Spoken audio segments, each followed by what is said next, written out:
Hi, everyone. Thanks for joining our latest Phenomenati Micro Webinar. I'm Mark Dunning. I'm a Vice President here at Phenomenati. I'm joined by my colleagues, Joel Jacobs and Scott Foote.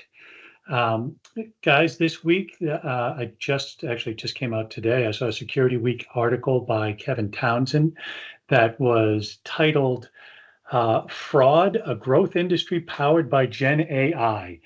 And the subtitle was With Generative AI Enabling Fraud as a Service at Scale, Legacy Defenses Are Crumbling. The next wave of cybercrime is faster, smarter, and terrifyingly synthetic. This was kind of the money quote for me. It said that this is now a world where identity can be convincingly faked and monetized at scale. And just for proof of this, last week on July 9th, there was an article from NPR, although I think the original reporting came from the Washington Post. The headline of that article was An Imposter Uses AI to Impersonate Rubio, that's Marco Rubio, and contact foreign and US officials. The long and the short of this thing is that someone used AI to pretend to be Marco Rubio and was confident enough in their deepfake that they reached out to a bunch of foreign ministers, and also a US governor and a US senator. And that last part I find fascinating because Rubio not only was his senator, but he's been working very closely with them. And these messages were sent by text, by Signal. There's that product again with this administration, and voicemail. So obviously, they're also faking his voice. So, Scott, identity management is clearly under assault by all these deep fakes. What can you tell us about the evolving tactics that these bad guys are using? Well, we've been dealing with people falsifying identities online since we moved business online, right? So the challenge has been, first of all, do they have a verifiable identity? And secondarily, as they carry that identity to you and present it, can they authenticate on that? And that was initially, of course, with things like card not present, things that were more content or textually based. Now we've seen the emergence in the last really 15 years on deepfake audio, deepfake video, and at this point, it's so ridiculously trivial. You can do this on your iPhone. You can download an app like FaceApp or Reface or Face Swap, and you can do this in real time. If I was on this call from my handset, I could put Joel's face on myself and have it appear as though I'm Joel participating on this call. So the accessibility to technology in every aspect of who I present myself as digitally is become trivial. To be able to present that deep fake of myself as anybody else. And people think that this is a fairly new thing, but I like to point all the way back to one of the most interesting emergences of deepfake technology was in Forrest Gump back in I think it was 95 timeframe, maybe 94 timeframe, where they had replaced or put Forrest Gump into all these historical videos back from the 50s, I think it was, right? And then forward into the 70s and 80s. Well, that took a big production house in order to do that, and it was outstanding the quality that they were able to produce. You can do this today with an iPhone, and it's enabling threat actors that have the confidence that they can get on and engage with you and convince you that they are in fact your boss and get you to perform some function like what we heard about last year. I think it was a controller. I don't think it was the CFO, but he believed he was getting into a board meeting with all the executives where they directed him to cut some check for millions of dollars, and he went ahead and did it because the deepfakes were so convincing. So the tactics are clearly there. They do the research, they groom their target, and they build the capabilities such that they create the moment as though it's a production from, a movie house. They create that moment, you're in it, and it's very difficult to know until the whole thing's over that you've been victim of fraud. Okay, so all of this is very scary.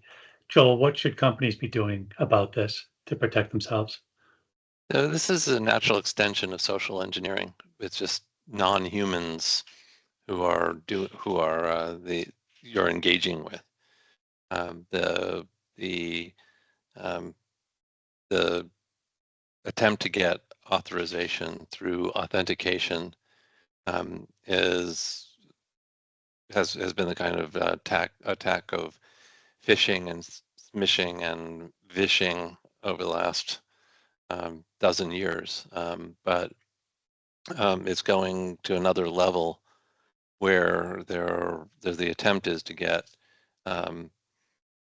access through somebody you believe that you know, and therefore you're comfortable, whether the person who's giving the access is a administrator or somebody actually taking action on their behalf, or a help desk agent or something. But the idea that the level of trusted authentication needs to be enforced and reinforced, and maybe another factor added.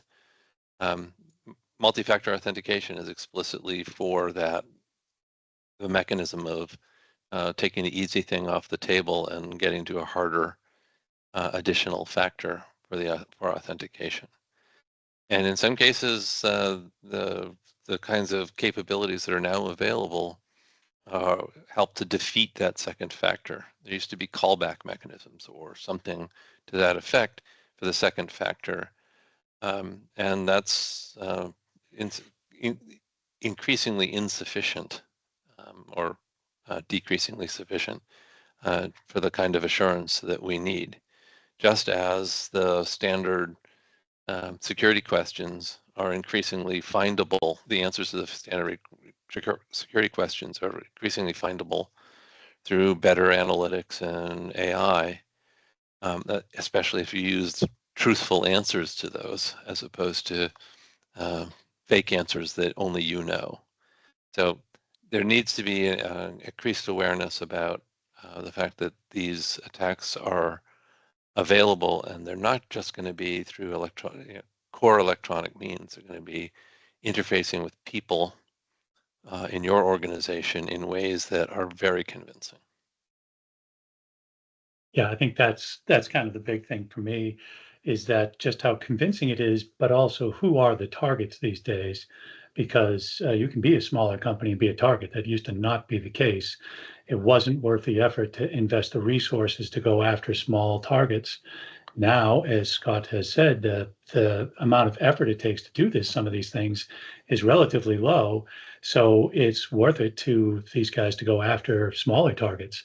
So everybody is suddenly a target on this. So Scott, we talked about what companies should do, but this really seems to put a lot of stress on the technology we currently have for identity management.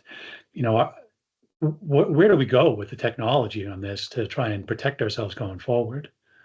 So I think it depends upon the fraudulent activity we're talking about. I mean, I talked a lot about someone trying to defraud a company to get, say, the CFO to, write a check or perform a wire transfer. But it's everything from, falsifying content online, and that could be, political individuals caught in, let's just say, compromising situations, but in fact it's been synthesized. How do you detect that deep fake? All the way through to someone actively presenting themselves to me to say, hey, I'm Mark, please, do this wire transfer. It depends upon the situation. There are technologies that are emergent. Intel's been working on something, I think it's deepfake detector. Microsoft has been working, especially for video, they've been working on a reality defender. There's a company that has made a lot of headway in this space called Authentics, AU10TIX, Authentics, and they've had some advanced AI-powered deepfake solutions. So there are some technologies, but they're clearly emergent. We need to fortify that, as Joel points out, with additional types of authentication. So if we're not talking about proving that that's, that revenge porn that was posted is not in fact that individual, those types of technologies can help to detect that. If we are talking about live interaction where someone's trying to defraud part of your organization, well, let's start with enhancing things like a second factor that is something that person knows. Not necessarily one of those security questions, but a code word. So to have as a second factor for any request that comes through for a financial transaction, ask for that code word to be presented by the individuals that claim to be the CEO or whomever.